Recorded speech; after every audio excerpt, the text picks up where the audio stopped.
आजकल की भागदौड़ भरी दुनिया में हम सब लगातार किसी न किसी चीज के पीछे भाग रहे हैं। कभी खुशी, कभी सफलता या शायद बस थोड़ी सी मन की शांति। हमेशा ये लगता है कि जो हम चाहते हैं वो बस जरा सा और आगे है, अगले मोड़ पर ही मिल जाएगा।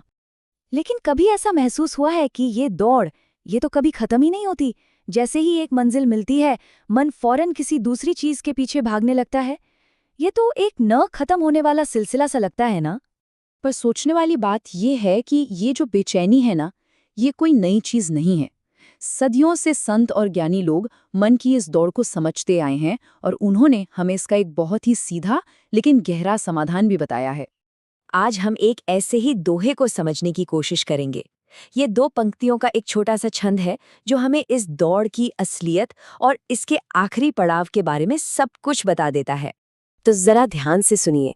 दौड़त दौड़त दौड़िया, जेती मन की दौड़, दौड़ी थके मन थिर भया, बस तू ठौर की ठौर। इन चंद शब्दों में ही एक पूरा का पूरा सफर छिपा हुआ है। तो इस सफर का असल में मतलब क्या है? चलिए इस दोहे को थोड़ा तोड़कर समझते हैं और देखते हैं कि ये हमारी जिंदगी के बारे में क्या बताता है। दौड़त दौड़त दौड़िया, जेती मन की दौड़। इसका मतलब है कि मन तब तक दौड़ता रहता है जहां तक उसकी कल्पना, उसकी इच्छाएं जा सकती हैं।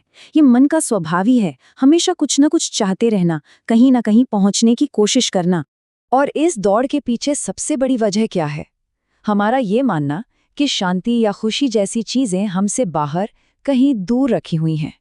हमें लगता है कि बस थोड़ा और जोर लगाने से, थोड़ा और तेज भागने से हम उसे पा लेंगे। लेकिन यहाँ एक बहुत दिलचस्प मोड़ आता है। ये दौड़ हमें मंजिल तक नहीं, बल्कि एक बिल्कुल अलग जगह पर ले जाती है, और वो है थकान। इस कभी न खत्म होने वाले एफर्ट का नतीजा जीत नहीं, बल्कि पूरी तरह से थक जाना होता है। तो ये पूरा प्रोसेस 3 स्टेप्स में होता है। पहले मन दौड़ता है, फिर दौड़ते दौड़ते वो थक जाता है, और उस थकान के बाद ही वो स्थिर यानी कि शांत होता है।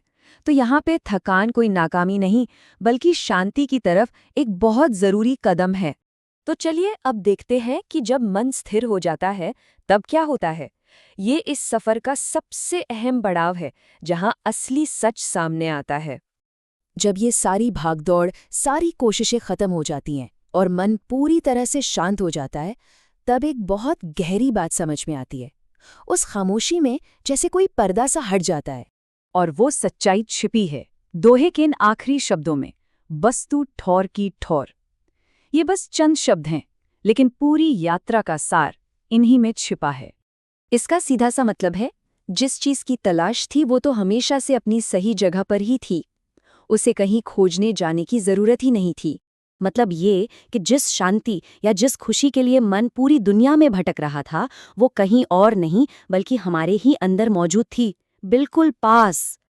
तो इस पूरी बातचीत का सार बस इतना ही है। शांति कोई बाहरी चीज नहीं है जिसे हासिल किया जाए। वो तो हमारा अपना स्वभाव है, जिसे हम तभी महसूस कर पाते हैं जब हम बाहर की दौड़ को बंद कर देते हैं। तो आखिर में सोचने के लिए बस एक सवाल बचता है। अगर ये दौड़ ही हमें उस चीज से दूर ले जा रही है जिसे हम ढूंढ रहे हैं, तो क्या होगा अगर हम बस एक पल के लिए रुक जाएं?